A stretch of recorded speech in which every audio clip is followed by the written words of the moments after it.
আসসালামু আলাইকুম। English home চ্যানেলে আপনাদের সবাইকে স্বাগতম।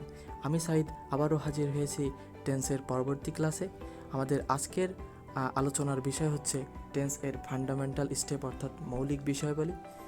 আমাদের আজকের ক্লাস টপিকে থাকছে টেন্স মোট কত প্রকার ও কী কী এবং বাংলায় টেন্স চেনার সহজ উপায়। তো আজকের ক্লাসটা খুবই গুরুত্বপূর্ণ, সুতরাং যারা টেন্স সম্পর্কে দুর্বল আমি রিকোয়েস্ট করব এই ক্লাসটি না টেনে পুরোপুরি দেখতে থাকুন। ওকে, তো আমরা প্রথমেই টেন্স এর প্রকারভেদ সম্পর্কে জেনে নেব। টেন্স প্রধানত 3 প্রকার, যেমন প্রেজেন্ট টেন্স বা বর্তমানকাল, পাস্ট টেন্স বা অতীতকাল, ফিউচার টেন্স বা ভবিষ্যৎকাল। এই প্রতিটি টেন্সকে আবার 4 ভাগে ভাগ করা যায়, যেমন indefinite tense, continuous tense, perfect tense এবং পারফেক্ট কন্টিনিউয়াস টেন্স। অর্থাৎ প্রেজেন্ট টেন্সকে 4 ভাগে ভাগ করা যায়, পাস্ট টেন্সকে 4 ভাগে ভাগ করা যায়, ফিউচার টেন্সকে 4 ভাগে ভাগ করা যায়। সুতরাং টেন্স মোট 12 প্রকার। গত ক্লাসে আমরা টেন্সের প্রধান যেই 3টি প্রকার অর্থাৎ present tense, past tense, future tense সম্পর্কে ধারণা দিয়েছি। তো আজকে আমরা indefinite tense, continuous tense, perfect tense এবং পারফেক্ট কন্টিনিউয়াস টেন্স সম্পর্কে আলোচনা করব। তো বোঝার সুবিধার্থে আমরা প্রথমে কন্টিনিউয়াস টেন্স দিয়ে শুরু করব। কন্টিনিউয়াস টেন্স মানে কাজটি চলতে থাকবে, অর্থাৎ একটা বাক্যে যেই ভার্ব থাকে সেই ভার্বটি যদি চলমান বোঝায় সেই বাক্যটি হবে কন্টিনিউয়াস টেন্স। আর দ্বিতীয়ত, বাক্যের শেষে যদি ল, ম, বা এর কোনোটি না থাকে সেটি প্রেজেন্ট কন্টিনিউয়াস, আর বাক্যের শেষে যদি ল, ম থাকে তাহলে সেটি পাস্ট কন্টিনিউয়াস, এবং বাক্যের শেষে যদি ব থাকে তাহলে সেটি ফিউচার কন্টিনিউয়াস। ফর এক্সাম্পল, সোহান ভাত খাচ্ছে, এখানে সোহানের ভাত খাওয়া কাজটি কিন্তু চলছে, আর যেটা চলবে সেটা কন্টিনিউয়াস। আর বাক্যের শেষে দেখুন ল, ম, বা এর কোনোটি নেই, তাই এটি প্রেজেন্ট কন্টিনিউয়াস। তারপরে আছে বাবা টিভি দেখছিল, এখানে বাবা টিভি দেখার কাজটি কিন্তু চলছিল, আর যেটি চলবে সেটা কন্টিনিউয়াস। আর এই বাক্যের শেষে দেখুন ল আছে, তাই এটি পাস্ট কন্টিনিউয়াস। তারপরের বাক্যে আছে আমি ঘুমাতে থাকবো, অর্থাৎ আমার ঘুমাতে থাকা কাজটি কিন্তু চলতে থাকবে, আর যেটা চলতে থাকবে সেটা কন্টিনিউয়াস। আর এই বাক্যের শেষে দেখুন ব আছে, তাই এটি ফিউচার কন্টিনিউয়াস। এখানে আরও এক্সাম্পল দেওয়া আছে, আপনারা বাসায় এগুলো দেখে নেবেন। এরপরে আসি perfect continuous tense. Perfect continuous টেন্সের ক্ষেত্রেও ভার্বটি চলতে থাকবে, তবে এক্ষেত্রে সময় উল্লেখ থাকবে। আর আরেকটা বিষয় লক্ষণীয় যে পারফেক্ট কন্টিনিউয়াস টেন্সের ক্ষেত্রে বাক্যের মধ্যে ধরিয়া যাবৎ অথবা হতে থেকে এই কথাগুলো উল্লেখ থাকবে। আর দ্বিতীয় শর্ত হচ্ছে লম্ব নেই সমান সমান প্রেজেন্ট, লম সমান সমান পাস্ট এবং ব সমান সমান ফিউচার। ফর এক্সাম্পল, দুপুর হতে বৃষ্টি হচ্ছে, এখানে বৃষ্টি হওয়া কাজটি কিন্তু চলছে, সেই সাথে দেখুন এখানে সময় উল্লেখ আছে, অর্থাৎ দুপুর হতে বৃষ্টি হচ্ছে। আর যেই কাজটি চলতে থাকবে সেটি কন্টিনিউয়াস, আবার সেই সাথে যদি সময় উল্লেখ থাকে তাহলে সেটি হবে পারফেক্ট কন্টিনিউয়াস। আর এই বাক্যের শেষে দেখুন ল, ম, বা এর কোনোটিই নেই, সুতরাং এটি প্রেজেন্ট পারফেক্ট কন্টিনিউয়াস। তারপরে আছে সজল 2 দিন যাবৎ অসুস্থ ছিল, এখানে সজলের অসুস্থ থাকা কাজটি কিন্তু চলছিল, আবার এখানে সময় উল্লেখ আছে, যেহেতু চলছে আবার সময় উল্লেখ আছে তাই এটা পারফেক্ট কন্টিনিউয়াস। আর এই বাক্যের শেষে দেখুন ল আছে, সুতরাং এটি পাস্ট পারফেক্ট কন্টিনিউয়াস।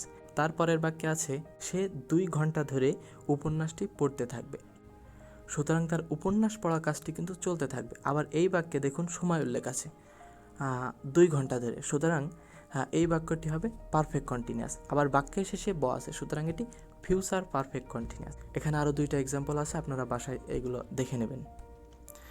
কন্টিনিউয়াস এবং পারফেক্ট কন্টিনিউয়াস টেন্সের মধ্যে পার্থক্য হচ্ছে কন্টিনিউয়াস টেন্স শুধু চলতে থাকে, আর পারফেক্ট কন্টিনিউয়াস টেন্সে চলতে থাকে তবে সময় উল্লেখ থাকে। তো এবার আমরা পারফেক্ট টেন্স সম্পর্কে জানব। পারফেক্ট টেন্স এর ক্ষেত্রে কাজটি শেষ হয়ে যাবে, সেটা হতে পারে প্রেজেন্ট পারফেক্ট, সেটা হতে পারে পাস্ট পারফেক্ট। তবে ফিউচার পারফেক্টের ক্ষেত্রে একটু ভিন্ন, কারণ ফিউচার মানে তো ভবিষ্যৎকাল, আর ভবিষ্যতে তো কোনো কাজ শেষ হওয়া সম্ভব না, তাই ফিউচার পারফেক্টে কাজটি শেষ হবে না, তবে বাক্যের মধ্যে করে থাকবো, যেয়ে থাকবো, খেয়ে থাকবো, ঘুমিয়ে থাকবো, অর্থাৎ বাক্যের মধ্যে এ থাকবো কথাটি উল্লেখ থাকবে। আর দ্বিতীয়ত, লম্ব নেই সমান সমান প্রেজেন্ট, লম সমান সমান পাস্ট, ব সমান সমান ফিউচার।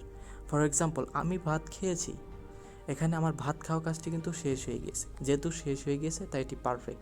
আর বাক্যের শেষে দেখুন ল, ম, বা এর কোনোটি নেই, সুতরাং এটি প্রেজেন্ট পারফেক্ট। একইভাবে সিনা ইংরেজি শিখেছিল, এখানে সিনার ইংরেজি শেখা কাজটি কিন্তু শেষ হয়ে গিয়েছিল, আর যেটি শেষ হয়ে যাবে সেটা পারফেক্ট। আর এই বাক্যের শেষে দেখুন ল আছে, তাই এটি পাস্ট পারফেক্ট। তারপরে আছে তারা বাড়ি যেয়ে থাকবে। ফিউচার পারফেক্টের ক্ষেত্রে বাক্যের মধ্যে এ থাকবে, অর্থাৎ করে থাকবে, যেয়ে থাকবে, খেয়ে থাকবে, এই কথাগুলো উল্লেখ থাকবে। সুতরাং তারা বাড়ি যেয়ে থাকবে, এই কথাটি হবে ফিউচার পারফেক্ট। আবার এখানে বাক্যের শেষে ব আছে। তো এখানে আরও এক্সাম্পল দেওয়া আছে যেগুলো আপনারা প্র্যাকটিস করবেন বাসায়। তো এই হচ্ছে পারফেক্ট টেন্সের আলোচনা। এরপর আছে ইনডিফিনাইট টেন্স। ইনডিফিনাইট টেন্সের ক্ষেত্রে একটু ব্যতিক্রম আছে। যেমন প্রেজেন্ট ইনডিফিনাইট টেন্সের ক্ষেত্রে বাক্যটিতে যেই ভার্ব থাকবে সেই ভার্ব দ্বারা কোনো সময় বোঝাবে না, অর্থাৎ সাধারণ একটা সেন্স বা বিবৃতি বোঝাবে। ফর এক্সাম্পল, সে উপন্যাস পড়ে, তারা মাছ ধরে, রানা টিভি দেখে। এখানে 3টি বাক্য আছে এবং 3টি বাক্যের কোনোটি দেখেন কোনো সময় বোঝাচ্ছে না, অর্থাৎ সাধারণ একটা সেন্স বোঝাচ্ছে। আবার প্রেজেন্ট টেন্সের ক্ষেত্রে বাক্যের শেষে ল, ম বা এর কোনোটিই থাকে না। সুতরাং এই 3টি বাক্যই present indefinite tense. Present indefinite টেন্সের ক্ষেত্রে কিছু এক্সেপশনাল নিয়ম আছে, যেমন চিরন্তন সত্য বাক্য সবসময় প্রেজেন্ট ইনডিফিনাইট টেন্স হয়।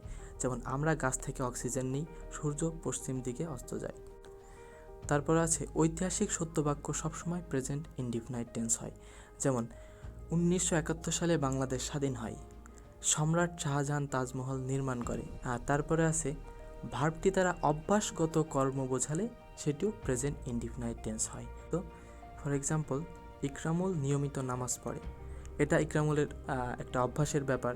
তারপরে আছে আমি প্রতিদিন সকালে ব্যায়াম করি, এখানে আমি প্রতিদিন ব্যায়াম করাটাও একটা অভ্যাসের ব্যাপার, অর্থাৎ অভ্যাসগত কর্ম বোঝালে সেটিও প্রেজেন্ট ইনডিফিনাইট টেন্স হবে।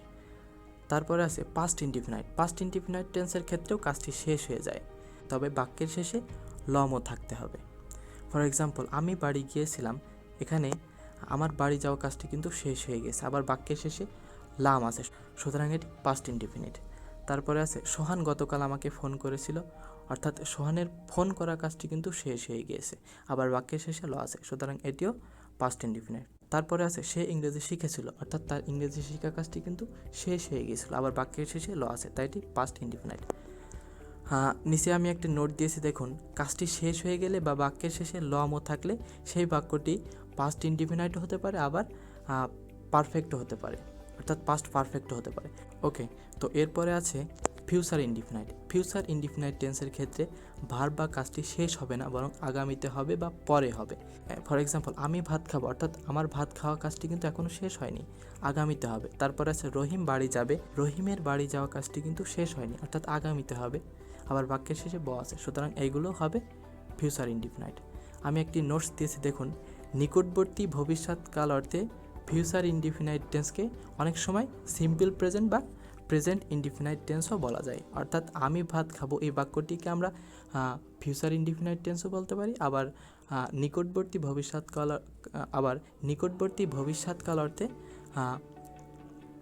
প্রেজেন্ট ইনডিফিনাইটও বলতে পারি। তো এই হচ্ছে আজকের আলোচনা, দেখা হবে টেন্সের পরবর্তী কোনো ক্লাসে। ততদিন ভালো থাকুন, সুস্থ থাকুন, আল্লাহ হাফেজ।